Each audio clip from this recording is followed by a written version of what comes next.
সুপ্রভাত বন্ধুরা, কারণে অকারণে ব্লগের আমি শিপ্রা বলছি। এই সকালটা আজকে শুরু করলাম, এখন আর পাচ্ছিলাম না, যেন শরীরটা আজকে খুব উইক লাগছে, ভালো লাগছে না। যার জন্য আজকে সকালবেলাও খিচুড়ি করেছি। মেয়েও বাড়ি নেই, মেয়ে বাড়ি না থাকলেই কী বলো তো, ওটাই করার ইচ্ছা, কারণ ও শীতকাল ভালোবাসে খিচুড়ি, সমস্ত সবজি দিয়ে খিচুড়ি করেছি। এই ঝুম্পা কাজ করে গেল, এখন একটু রোদে বসে আছি, তাই ভাবলাম তোমাদের সঙ্গে একটু কথা বলে সকালটা শুরু করি। নাহলে তো আর আজকে সকাল থেকে কিছু করতেই পারিনি, কথা বলতেই পারিনি। এখন পুবের বারান্দায় বসে আছি রোদে, ভীষণ রোদ এই জায়গাটায়, আর পুরো বারান্দাটাতেই আমার রোদ। এই যে দেখো না, এই যে কাঁঠাল গাছটার জন্য কিছুটা রোদ অবস্ট্যাকল হয়। এই যে এই কাঁঠাল গাছটা সামনের বাড়ি, এখন এই দিকের ডালপালাগুলো কম আছে, আর এদিকটা কোনো গাছ নেই, এখানে ওদের চিড়েকোঠা, তাই জন্য। নাহলে এই গাছের জন্য আমার বারান্দাটায় পুরো রোদটা আসে না, নাহলে পুরো রোদটা আসে আমার বারান্দায়। বারান্দাটার রঙটা দেখেছো, ঘরের যে পিঙ্ক কালারটা আর হালকা ইয়ালো, সেই ঠাকুরের সব কাপড় জামা ধুয়ে মেলে দিয়েছি। এতদিন ছাদে মেলেছি, এখন আর চিন্তা নেই, এতদিন নোংরা ছিল চারদিক, তাই ছাদে মেলেছি। তোমরা সবাই কেমন আছো গো? আমি এই চলছি, মোটামুটি ঠিকঠাকই আছি। আজকে আসলে মানে কাল রাত্রে মেয়ে পায়েস করে পাঠিয়েছিল, সেই পায়েসটা একটু পরিমাণে বোধহয় বেশি খাওয়া হয়ে গেছে, যার ফলে শরীরটা একটু মানে উইন্ড হয়েছে মনে হচ্ছে, একটু গ্যাস গ্যাস। যাই হোক, সব কিছু মিলিয়েই একটু উইকনেস। এই তো হচ্ছে মানুষের শরীর, সব ঠিক আছে ঠিক আছে, সব উলট পালট হয়ে গেলেই উলট পালট। ঝুম্পা চলে যাওয়ার পর এখন একটু নিশ্চিন্ত মনে বসলাম, ছাদে জামা কাপড় সব মেলে আসলাম, এসে ঝুম্পাই তুলে দেয় মেশিনের জামা কাপড়, ছাদে মেলে এসে ভাবলাম তোমাদের সঙ্গে সকালটা শুরু করে, এরপর যা যা করবো তোমাদের সবই দেখাবো, দেখতে থাকো। আমার আজকে সকালে মানে আজকে সারাদিনের কাজকর্ম। বাবান আসবে না, মেয়ে গেছে নার্সিংহোমে শাশুড়িকে দেখতে। ও মর্নিং ছাড়া যেতে পারে না, 11টা থেকে 12টা নাকি, হ্যাঁ না 10টা থেকে 11টা, 1 ঘন্টা মর্নিংয়ে, আর বিকেলে 5টা থেকে 6টা। বিকেলবেলা তো ওর যাওয়ার সম্ভবই হয় না, অফিসের কাজের প্রেশার প্রচণ্ড পড়ে যায়। আর সকালটাই যায়, এ কারণে এসে পরে ল্যাপটপটা খুলে বসে, আর অফিস যাচ্ছে না, বাড়ি থেকেই অফিস করছে। আর মেয়ে তো আছেই, ছোটো মেয়ে তো আছেই আজকে ডিউটিতে নার্সিংহোমে, যার জন্য জিজ্ঞেস করলো যে দিদিভাই তুই আসবি, তাহলে আয় সকালে, তাহলে আমার জন্য একটু খাবার নিয়ে আয়। নিয়ে আবার খাবার নিয়ে গেল। তাহলে এমনিতেও ও যখন যায় টিফিন নিয়ে যায়, আর না হলে হসপিটাল থেকে সুইগি যিনি করে দেয়, আমি বাড়ির থেকে সমস্ত খাবার ওকে রেডি করে, জল টল সব। ও মোটামুটি মানে হসপিটালে থাকে যখন, হসপিটালের খাওয়াটা একটু অ্যাভয়েডই করে, বাড়ির থেকেই খায়। সুইগি যিনি করে দেয়, বাড়ি থেকে এসে নিয়ে যায়, আমাকে ফোন করে বলে তুমি রেডি করে রাখো, আসছে 10 মিনিটে 5 মিনিটে এরকম। মনে হলো তোমাদের সঙ্গে একটু কথা বলি।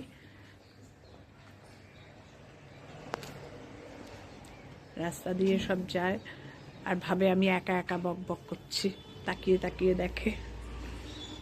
ঠিক আছে, দেখতে থাকো। দেখো আমার কর্তা সাইকেল নিয়ে বেরিয়ে গেল, ব্রেকফাস্ট হয়ে গেছে। সামনে দিয়ে যখন যাচ্ছে খেয়াল করিনি, তাহলে তখনই দেখাতাম। এই সময় ওর একবার ব্রেকফাস্ট করে, 10টা, এখন 10:15 বাজে, 9:30 নাগাদ ব্রেকফাস্ট করেছে, করে ওর এই সময় একবার একটু বাজারে ঢু মারতেই হবে। কি যে ভালোবাসে বাজার যেতে, বাবারে, বাজার যাওয়া মানে আমার ভয়ের ব্যাপার, আবার কি নিয়ে এসে হাজির করবে। আর খেতে এত ভালোবাসে, তখন আমার নাও বলতে বাজে লাগে। আমাদের ওদের অফিসের একটা পিকনিক হয়, ব্যাচ ডে হয়, পিকনিক হয়, আমাদের খুব ইউনিটি আমাদের টিমটার আর কি। ওরা 85-এ জয়েন করেছে, ওদের গ্রুপটার খুব ইউনিটি, সবাই মিলে। আর যে যায় না তাকে জোর করে করে চল চল চল, একবার গিয়ে মজা পেয়ে গেলেই এবার যেতে চায়। তা সেরকম আমি তো প্রতিবারই আছি সব কিছুতে। এবার ভেবেছিলাম কি আর যাব না পিকনিকে, কারণ বেরিয়ে এসছি, এসেই একটা দুঃসংবাদ ওপর দিয়ে প্রচুর গেছে গো হ্যাপা। তার মধ্যে বাড়ির রং হলো, এই জাস্ট শেষ হলো। ভেবেছিলাম আর যাব না, কিন্তু এমন সবাই মিলে বলছে, আর যেতে তো ভীষণ ভালো লাগে, আর আমি তো আনন্দ করতে ভীষণ ভালোবাসি, হই হই সবার সঙ্গে বকর বকর বকর আছেই। তারপর আবার কালকে আবার একজন ফোন করেছে, যে অর্গানাইজার, সেই ফোন করেছে, কেন যাবে না, কেন যাবি না আমার কর্তাকে। তারপরে আমি বলেছি শিপ্রাকে একটু দে, কেন আসবে না। তারপরে এই এখন টাকা জমা দিলাম, যাব 18ই জানুয়ারি চন্দননগর গঙ্গার সামনে, কি জানি স্পটটার নাম, যাবো যখন তোমাদেরও নিয়ে যাব, যা যা হবে তোমাদের সঙ্গেও শেয়ার করব। এইভাবেই চলে আর কি। আর আমি আসলে আনন্দ করতে ভালোবাসি, সেটা সবাই জানে। আমি যাব না মানে মানে বড় কিছু ঘটনা না ঘটলে আমি যাব না, এটাই ব্যাপার। কেন আসছি না, ঠিক আছে। তোমাদের সঙ্গে সব গল্প করা হয়ে গেল, এখন একটু রিল্যাক্স নিয়ে বসে আছি, তো তাই একটু গল্প করলাম, নালে তো আর কথা বলারই সময় পাই না। ফরেন এসেন্সের এই লিপ বামটা আমরা যখন দুবাই যাই তখন মেয়ে কলকাতা এয়ারপোর্ট থেকে কিনেছিল। এত ভালো না লিপ বামটা, দেখো এইটুকু লিপ বাম তোমাদের দেখাচ্ছি, দাঁড়াও বের করে। প্যাকেটিংটা দেখো, এই যে এইভাবে প্যাকেট, এর ভেতর এইটুকু লিপ বাম, এটার দাম হচ্ছে 850 টাকা। তেমন ভালো দেখাচ্ছি তোমাদের। একটু লিপ বামটা দেখো, বোঝাতে পারছি নাকি, এই যে লিপ বামটা এইটুকু, এই যে এই জায়গাটা, এটা একটু লাগালেই এত স্টেবল, এতক্ষণ আমি এই প্রতিদিনই এখন 2-3 দিন, মেয়ে আমাকে দিয়েছে যে মা এটা একটু মাখো, দেখো কেমন। আমি একদিন মেখে আমি এত খুশি হয়েছি, আমি বাহ দারুণ তো। এই জন্য ডিউটিতে গেছে, রেখে গেছে, বললো না তুমি যদি মাখো, তাই জন্য আমি তাই ভাবলাম আমি মাখছি এখন, তাই তোমাদের সঙ্গে জিনিসটা শেয়ার করলাম। এত না, এইটুকুটার দাম নিয়েছে 850 টাকা। ভালো জিনিসের দাম তো হবেই। ফরেস্ট এসেন্স থেকে নেওয়া, কলকাতা এয়ারপোর্ট থেকেই নিয়েছে।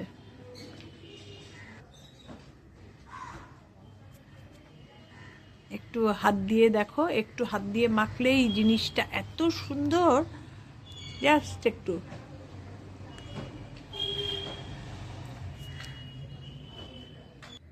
এই মেখে রাখলাম তো, খুব একটা তোমার গ্লজি ভাবও নেই, কিন্তু এত সুন্দর মানে ক্রিমি ভাবটা। এই যে মেখে রাখলাম, একদম দুপুরবেলা খাওয়া দাওয়ার পর মুখ ধোবো যখন, তখন 4-5 ঘন্টা হেসে খেলে মানে ড্রাই লাগবেই না, মনেই হবে না যে ড্রাই, লিপটা ড্রাই। একটা কিছু মেখেছি সেটাও মনে হয় না খুব একটা মানে কড়া এসেন্সও নেই, যে বিচ্ছিরি মানে অরেঞ্জের গন্ধটাই খুব ডিপ, তা না, হালকা একটা গন্ধ আছে। খুব ভালো ফরেস্ট এসেন্সেরটা। তোমাদের যাই করি তাই তোমাদের সঙ্গে শেয়ার করি। আজকে এখন মাখতে ভাবলাম যে এটা তো একটু দেখানোই যেতে পারে। এই যে বাজার ফেরত দেখো এসছেন, এভরিডের বাজার ফেরত দেখো, হয়ে গেল তার বাজার ঘোরা। সাইকেল নিয়ে বেরিয়ে পড়ে, পুরো 16 বছরের ছেলের মতো। ব্রেকফাস্ট হবে, সাইকেল নিয়ে একটু ঘুরে আসবে। দেখতে পেয়েছ, দেখো ঢুকছে, বেশিক্ষণ না, 10-15 মিনিট, সব ঢু মেরে যেটা মনের মতো হবে নিয়ে চলে আসবে। চুড়ি দিয়ে খাবো বলে ধনেপাতার বড়া করলাম, এই জাস্ট শেষ হলো। আর তোমাদের সঙ্গে করতে পুরো মনে নেই, আর এখন তেল থেকে তুলে রাখবো। এই জাস্ট শেষ হলো, ধনেপাতার বড়া করলাম, এই দিয়েই আজকে খিচুড়ি খাবো। যে খিচুড়ি করে রেখেছি, একটু মেয়ের জন্য পাঠালাম, গাজর, মটরশুঁটি, ফুলকপি, শিম, ব্যাস। এই আলু তো দেবো না, দিয়ে মুসুরির ডাল দিয়ে পেঁয়াজ দিয়ে খিচুড়ি। কি যে ভালোবাসে না আমার কর্তা, এই খিচুড়ি করে পাগল। আর মেয়ে বাড়ি না থাকলে, এখন যেহেতু শীতকাল, আমিও বেশি বারণ করবো না। করবে নাকি আজকে খিচুড়ি?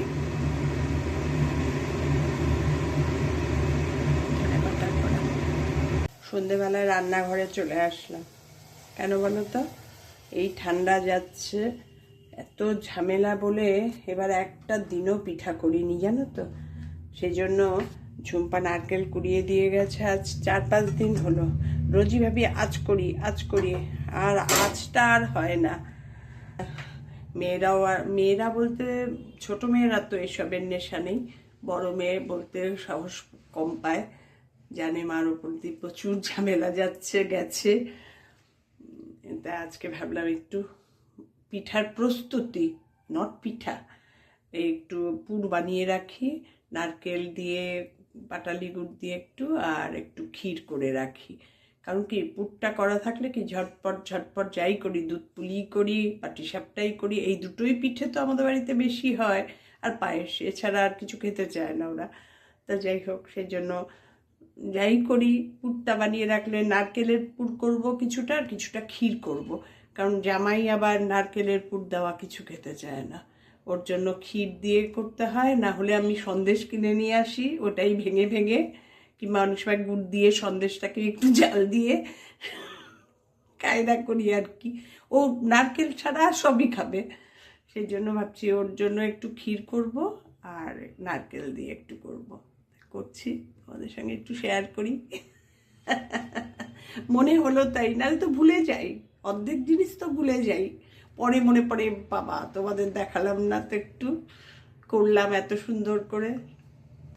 নারকেল দিয়ে দিয়েছি, একটু দুধ দিয়েছি, নারকেলটা ফ্রিজে ছিল তো একদম ড্রাই হয়ে গেছে, আর পাটালি গুড় দিয়ে দিয়েছি। এবার এটা হোক। আর ক্ষীর করার জন্য একটু প্রস্তুত করছি। নারকেলের পুরটা হয়ে এসছে, আর একটু পাক হবে, নামিয়ে নেব। মোটামুটি পাক হয়ে এসছে, এখন একটু গুড় আছে, এর জন্য আর একটু গলে যাক তারপরে।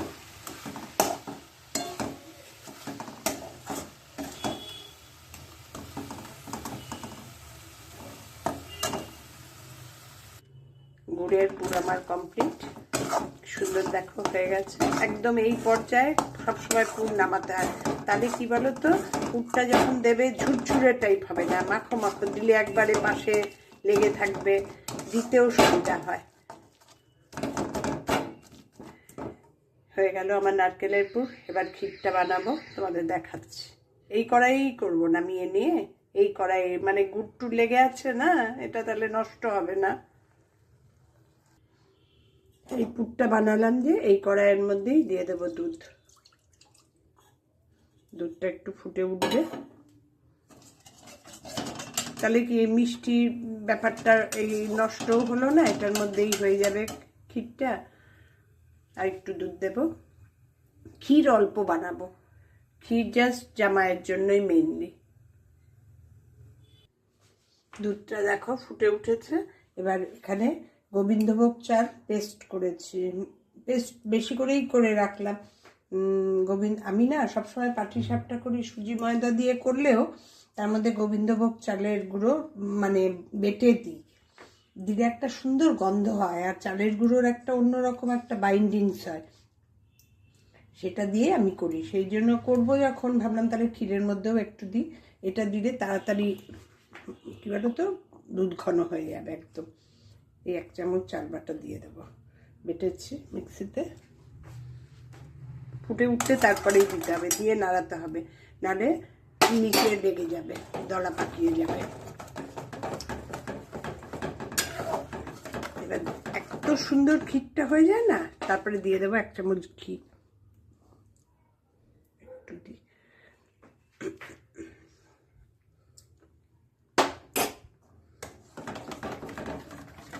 দিয়ে নাড়িয়ে দিতে হবে, নাহলে চালের গুঁড়ো তো নিচে লেগে যাবে। গ্যাসটাকে এখন একটু সিমে করে রেখেছি, আর এর মধ্যে দিয়ে দেবো 1 চামচ ঘি, 1 চামচ না, অল্প একটু আর কি, 1 চামচের একটু কম।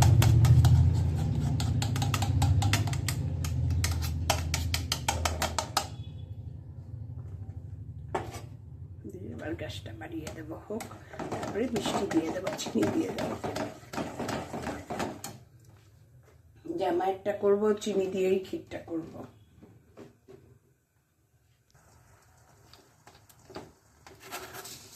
তাড়াতাড়ি ঘন হয়ে যাবে। 3-4 চামচ চিনি দিয়ে দিলাম, ব্যাস হয়ে গেল। এবার এটাই একটু ফুটে উঠবে, দেখো একদম ঘন হয়ে যাবে, ব্যাস নামিয়ে নেব। ওর জন্য এটা বানিয়ে রাখতে কি বলো তো, আমার নিশ্চিন্ত, যাই করি এই পুরটা দিলেই ওর আর কোনো চিন্তা নেই। তারপরে দেখা যাবে ওর পুরের মিষ্টিটাই সবাই খেতে চাইছে। মেয়ে বলে, মাম তুমি ওরটা কিভাবে বানিয়েছো, সৌরভেরটা কিভাবে বানিয়েছো? আমি ওই তো ওটাই কায়দা।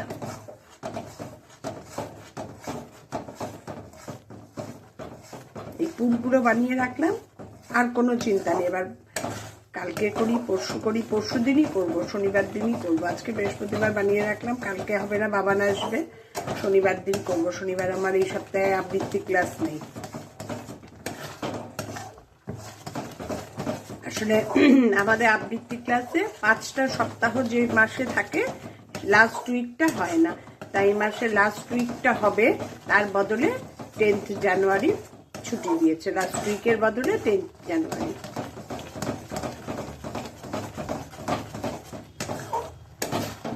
এইভাবে নাড়িয়ে যেতে হবে, থামালেই কিন্তু নিচে লেগে যাবে।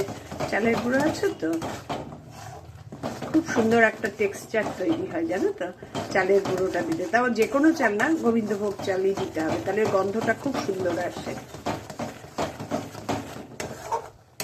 তুমি যদি মিল্ক পাউডার দিয়ে করো তাহলেও একটু বিশুদ্ধ গরম কড়াইয়ে যেই গরম হবে জলটা, আগে ঘি দিয়ে নেবে, তারপরে যেই জল দেবে, দিয়ে যেই জলটা একটু গরম হবে তখনই পাউডার মিল্কটা দিয়ে দেবে, দিয়ে গুলে যেই একদম দুধের মতন হয়ে যাবে তখন তার মধ্যে এই চাল বাটাটা দিয়ে দেবে। পাউডার মিল্ক দিয়ে করলে আগে ঘিটা দিতে হবে, পরে ঘি দেওয়া যাবে না।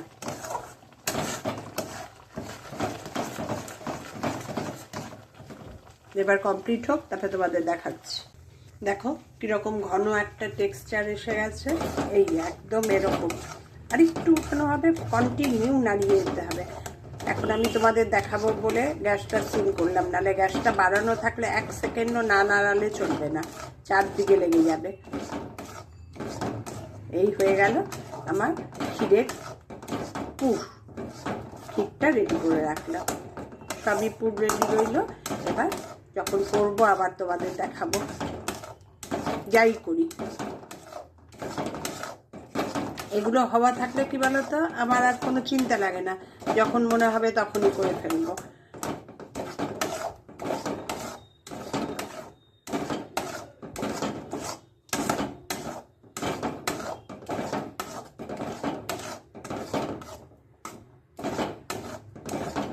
এবার একটুখানি আর একটু ঘি দিয়ে দেবো, নাহলে কি বলতো যখন ঠান্ডা হবে না একদম শক্ত হয়ে যাবে। ঘি দিলে অয়েলি অয়েলি ভাবটা একটু থাকবে।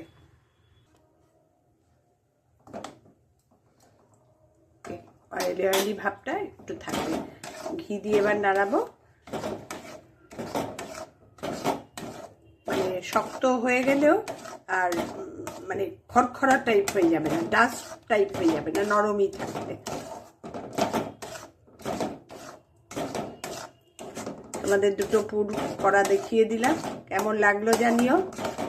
আমার টুকুর টাকুর রান্না, আজকের ভিডিওটা, আজকের দিনটা এখানেই শেষ করলাম, সকাল থেকে শুরু করে। তোমরা সবাই ভালো থেকো, সুস্থ থেকো, সাবধানে থেকো, আমার সঙ্গে থেকো, আমার রোজকার দিনগুলো দেখো। টাটা, শুভরাত্রি।